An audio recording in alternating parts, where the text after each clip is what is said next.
नमस्कार, बहुत स्वागत एक बार फिर आपका कहानी कुर्सी की में। मैं हूं सौरभ आपके साथ और हमारे साथ हर्षवर्धन त्रिपाठी जी, विजय त्रिवेदी जी, प्रोफेसर संगीत रागी जी और समीर चौगांवकर जी स्टूडियो में हैं।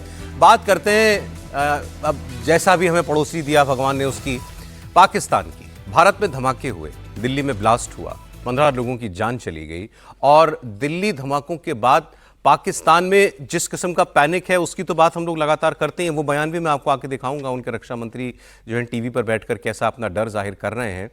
लेकिन ख्वाब में इनके ऑपरेशन सिंदूर 2.0 जो है वो इनको दिखाई देता है। दूसरा, इनको अफगानिस्तान की तरफ से भी बार बार ये लगता है कि कभी भी ये तालिबान वाले भारत के कहने पर, क्योंकि अब ये भारत के रिमोट से चलते हैं, तो हमारे ऊपर हमला कर देंगे और भारत की वजह से कई मोर्चों पर हम लोग घिर गए, ऐसा पाकिस्तान को लगता है। अब लेकिन आप सुनिए, इसके बाद जो इनके देश की ज़हनियत है इस वक्त जो बना दी गई है, जो इनके देश के नेताओं का जो जिस किस्म की मानसिकता बन चुकी है, उसका सबूत कैसे ये खुलेआम देते हैं और कहां देते हैं।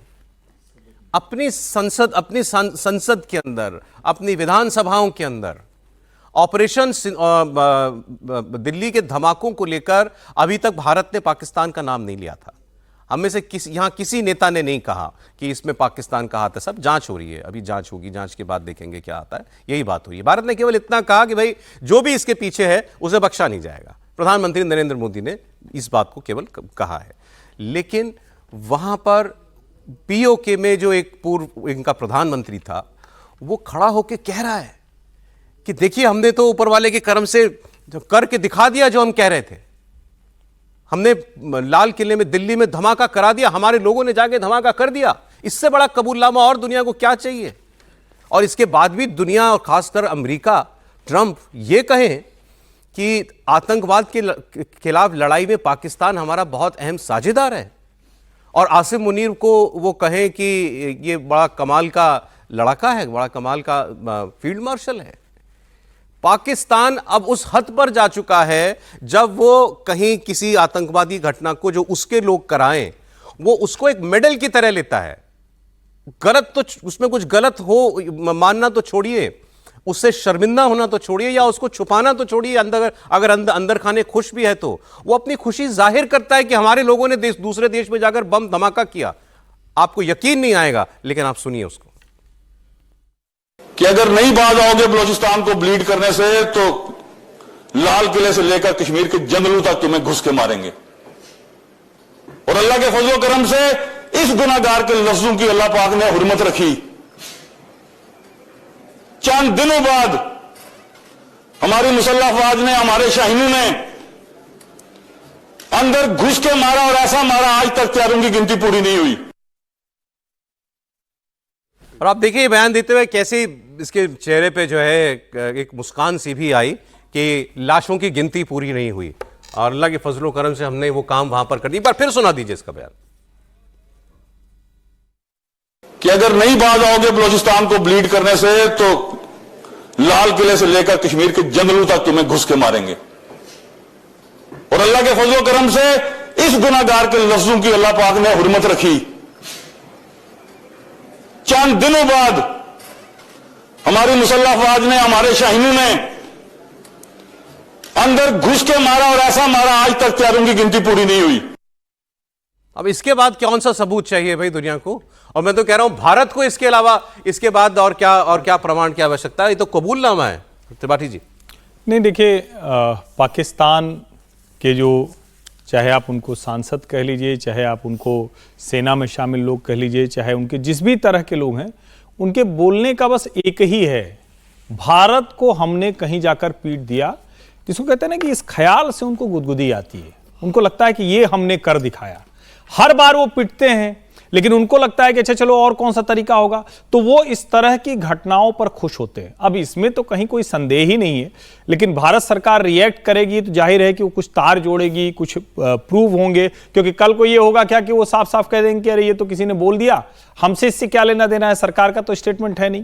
तो ये आप इसको इस तरह से देखिए कि एक सरकार को और वजह मिल गई, लेकिन भारत सरकार को जब उस पर कहना है कि पाकिस्तान ने इसको किया है, तो उसको पूरी तरह से एविडेंस जुटाने होंगे, जिसमें हमारी एजेंसियां लगी हुई हैं, और उसके आधार पर इसको जोड़ते हुए बात कही जाएगी। और सोचिए जरा, कैसा मुल्क है ये किसी जगह पर कोई आतंकवादी घटना हो रही है, सुसाइड बॉम्बर है, हिंदू ही नहीं मुसलमान भी मर रहा मुसलमान है भी मरा उसमें। और ये खुश हो रहा है। ये इस्लामिक रिपब्लिक है, ये मुसलमानों का मुल्क है।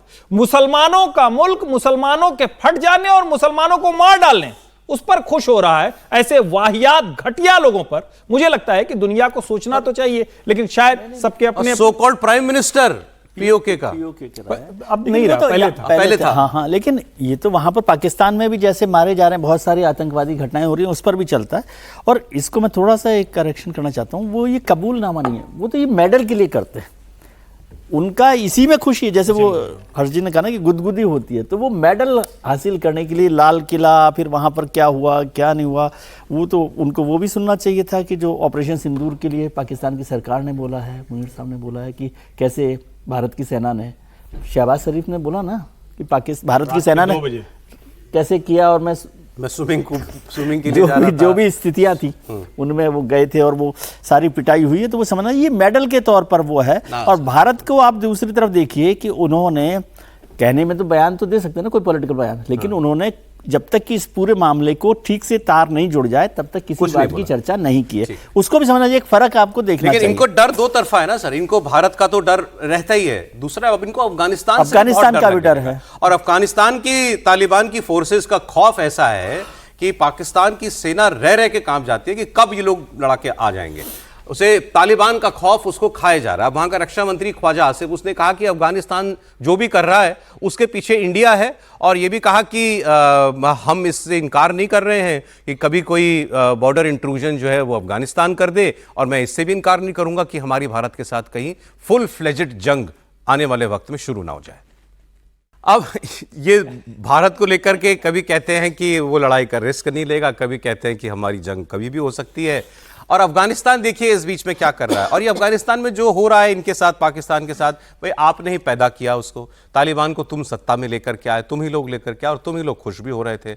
अफगानिस्तान अपनी सेनाएं जो हैं वो पाकिस्तान के बॉर्डर पर लगा रहा है, उसकी तस्वीरें अफगानिस्तान से आ रही हैं। ऐसी तस्वीरें तालिबान की आर्मी के टैंकों की गड़गड़ाहट पाकिस्तान को परेशान कर रही है, और उसकी ये टैंक, उसकी बख्तरबंद गाड़ियां, ये सब ड्यूरन लाइन पर पहुंचाई जा रही हैं जो इनका बॉर्डर है अफगानिस्तान के साथ। और एक तस्वीर तो और मैं देख रहा था, वो दूसरी एक टैंक वाली और विजुअल, ये टैंक जो है इनके पास, अब तालिबान के पास कौन सी इंडस्ट्री लगी है जो वो टैंक बनाएगा? ये सब सोवियत ज़माने के टैंक हैं, जब सोवियत यूनियन वहाँ से भागा था तो अपने टैंक छोड़ गया था, कुछ बाकी हथियार अमेरिका भागा तो वो छोड़ गया।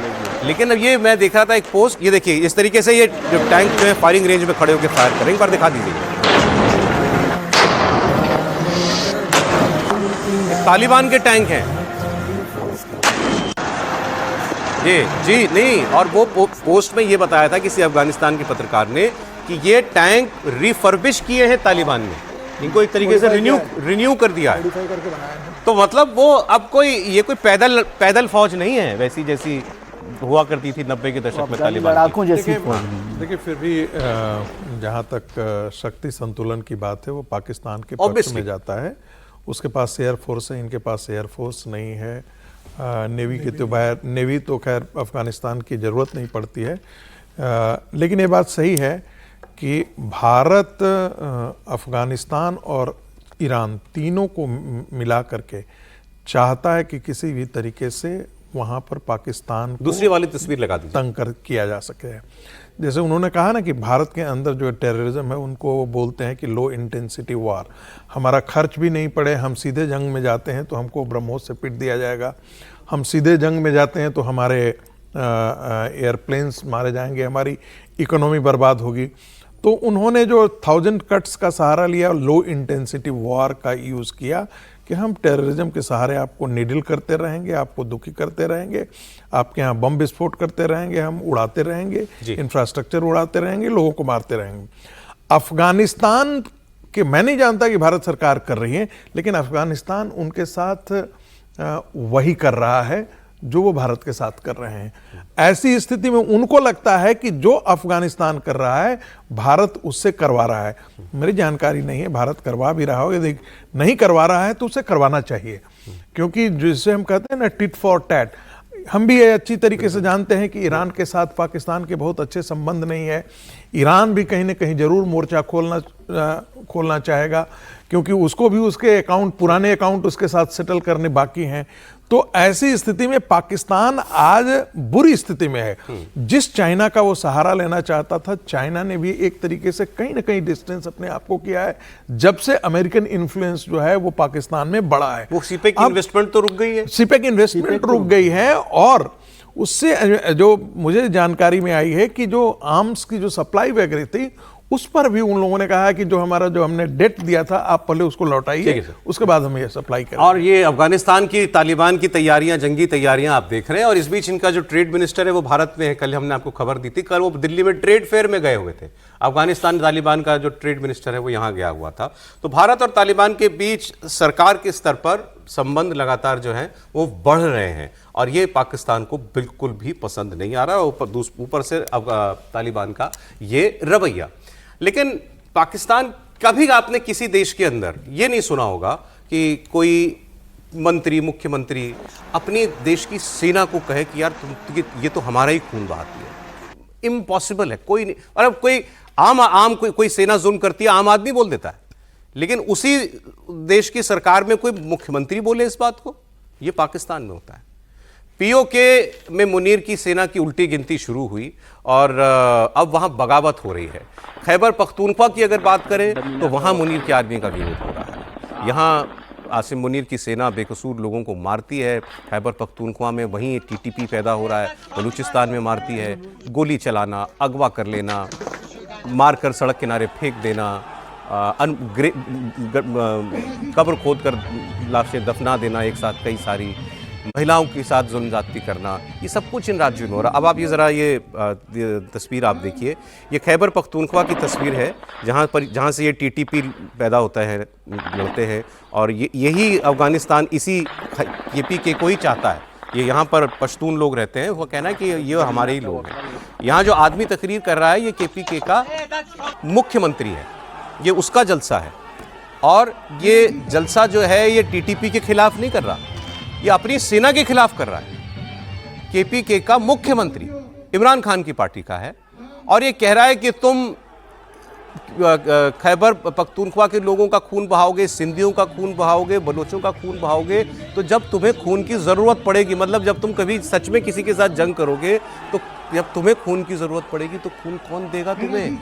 ये क्राइम है। आप लोग बदमाशी कर रहे हो, आप लोग मेरे मासूम लोगों का खून चूस रहे हो। ये कोलेटरल डैमेज नहीं होता, तुम इंटेंशनली मेरे लोगों का खून चूस रहे हो। बहालो खून सड़कों पे मेरे मासूम पठानों का, मासूम पंजाबियों का, मासूम बलोचों का, मासूम सिंधियों का, मासूम कश्मीरियों का, मासूम गिलगित बल्तिस्तानियों का। मगर इतना बता दो तुम कि वतन जब खून मांगेगा तुम्हारे पास क्या होगा? तो फिर हम डरे क्यों? क्यों डरे हम? इंशाल्लाह ताला अपने हक के लिए खड़े होंगे, खड़े होंगे, खड़े रहोगे। ये एक राज्य का मुख्यमंत्री अपनी सेना को गालियां दे रहा है वहां खड़ा होकर, समझिए। देखिए पाकिस्तान में क्या हालत है। आसिम मुनीर इतने सर्वोच्च पावरफुल आदमी बन गए और उसकी वो खुशी का भी इजहार नहीं कर पा रहे। उन्होंने भी एक पार्टी ऑर्गेनाइज करने का तय किया था। उनको जब ये सब मिला है तो उन्होंने अपने घर में एक पार्टी ऑर्गेनाइज तय की थी और अभी इसी मंथ एंड में पार्टी होने वाली थी।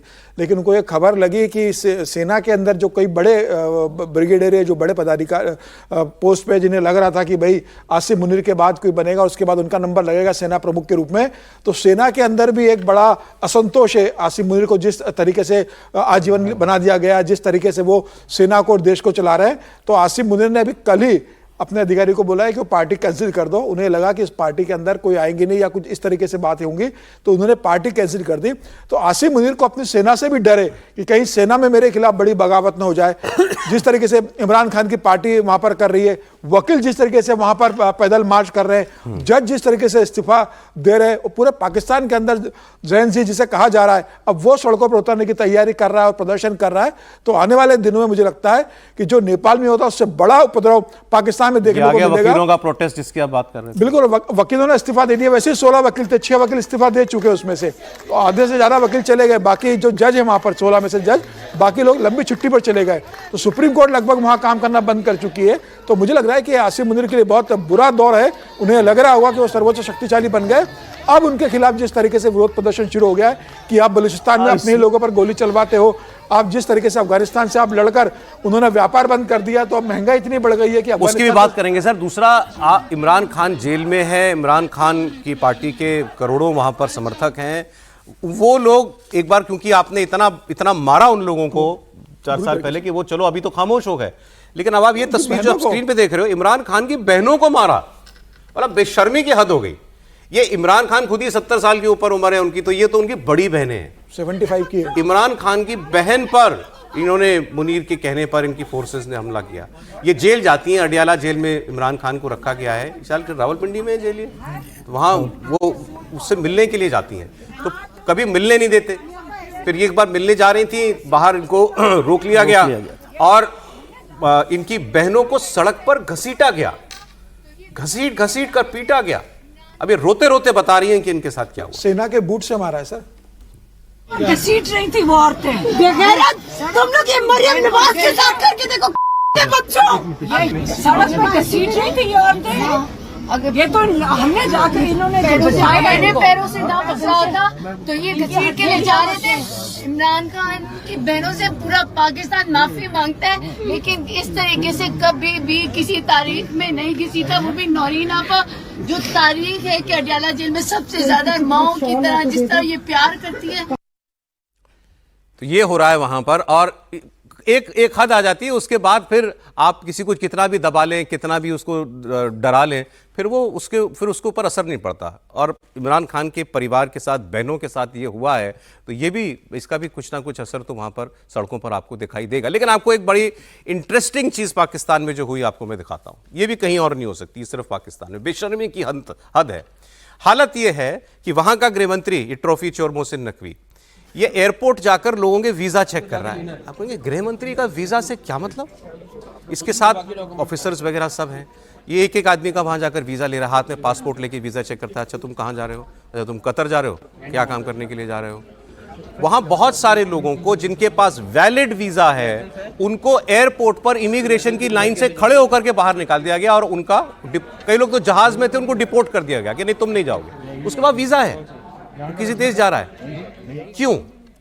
उसमें आपको इसकी वजह ये है कि ये लोग बाहर जाते हैं, कोई इनको वहाँ से स्पॉन्सर कर देता है, फिर वहाँ जाकर या तो ये लीगल एक्टिविटीज़ में शामिल होते हैं, कोई जाके भिखारी बन जाता है, और उसके बाद फिर वो जो होम कंट्री है वो पाकिस्तान को ताने मारता है, पाकिस्तान को उलाना देता है। आपको मालूम है सऊदी अरब ने तो बैन लगा दिया है कि पाकिस्तान से कोई आदमी, कोई भिखारी जो है वहाँ नहीं जाएगा। जहाज के अंदर लोगों ने भीख मांगना शुरू कर दिया था, जो सऊदी अरब और यूएई की तरफ पाकिस्तान से जहाज जाते हैं। लेकिन आप देखिए, ये बड़ी बहुत ही मतलब अजीब और गरीब सी चीज़ है। ये दिखा दें जरा पूरा, जो ये मोहसिन नकवी कह रहा है और चेक कर रहा है कि जी आपने बंदा भेज दिया इसकी तरह। इसी तरह से ड्राइविंग लाइसेंस बना हुआ है पाकिस्तान का कि नहीं? जी सर, पाकिस्तान का उनको जाके लेना है, इसके बाकी डॉक्यूमेंट